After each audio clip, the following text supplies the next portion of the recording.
அது நல்ல காரியம் பண்றதுக்கு 1000 பிரதிபந்தங்கள் வரும். முந்தி அடிச்சுதான் பண்ணணும்.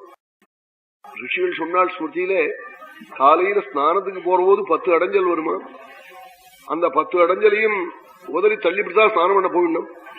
அவன் அப்பதான் தந்தி வரும், அப்பதான் லெட்டர் எக்ஸ்பிரஸ் லெட்டர் வரும், அப்புறம் கிழிச்சு பாக்கறேன்டான்னு ஸ்நானத்துக்கு போயிடணும். அதே மாதிரி ஜபத்துக்கு உட்காந்துனா 100 அடைஞ்சல் வருமா. அவன் ஏதாவது ஒரு காயத்ரி பஞ்சாட்சரம் அஷ்டாட்சரம் ஜபம் பண்ணினா 100 அடைஞ்சலையும் உதறி தள்ளிவிட்டுதான் போய் ஜபம் பண்ணணுமா.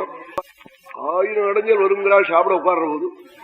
அந்த 1000 அடைஞ்சலையும் தள்ளிவிட்டுதான் போஜனத்துக்கு போயிடணும். பகவத் குணம் காக்கணும், பகவன் நாமா சொல்லணும்னு பரப்டா 1,000,000 அடைஞ்சல் வருமா. கோட்டியும் செக்துவா ஹரிம் ஸ்மரேதுன்னா அந்த 1,000,000 ஆபத்தையும் உதறி தள்ளிவிட்டு அந்த அடைஞ்சல்களை எல்லாம் மறந்துவிட்டுதான் நாம சங்கீர்த்தனம் பண்ணணும், பகவத் குணம் காக்க போகணும், பகவானை போய் தரிசனம் பண்ண போகணும். 1,000,000 அடைஞ்சல் வருமா பகவன் நாமா சொல்றதுக்கு, பகவத் குணம் கேட்கறதுக்கு, பகவத் ஸ்மரணம் பண்றதுக்கு. 1,000,000 அடைஞ்சலையும் தீரனா இருந்தா உதறி தள்ளணும் நாள் ரிஷிகள். அதெல்லாம் மனசுல வச்சுருந்தா நாம் நல்ல காரியம் பண்ணணும்.